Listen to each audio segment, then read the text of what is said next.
بہترین عبادت تلاوت قرآن ہے. سب سے بہتر اللہ کا کلام. یہ بندہ فرش زمین پر تلاوت کرتا ہے اور عرش بری پر سنا جاتا ہے. اس کو تلاوت. اس کے بعد درود ہے.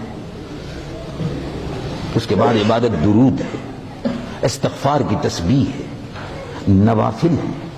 اگر قضاء عمری ہے تو قضاء عمری پڑھیے، نوافل نہ پڑھیے. پھر جس شخص کے ذمہ میں قضا ہو نمازیں، اس کو نفل پڑھنے کی کیا ضرورت ہے؟ وہ تو بے وقوف ہے. اس کو تو فرضوں کا حساب دینا ہوگا. تو بہت سے لوگ ہیں فرض نمازیں بے شمار انہوں نے قضا کر لی، اب نفل پڑھنے میں لگے ہوئے 100 رکعت پڑھ لیے صاحب. ارے اللہ کے بندے، جو نمازیں فرض تم نے قضا کی ہیں اس کی ادا کا اہتمام کرو. نوافل بڑی اہم ہے اپنی جگہ پر، لیکن جس کی نمازیں قضا ہو، سوال پہلے فرض کا ہوگا. فرض کی جواب دہی اللہ کے یہاں ہے. تو جتنی نمازیں قضا ہوں، قضاء عمری کی نیت سے پڑھتے چلے جائیے، ایک ایک نماز کا حساب دیتے چلے جائیے.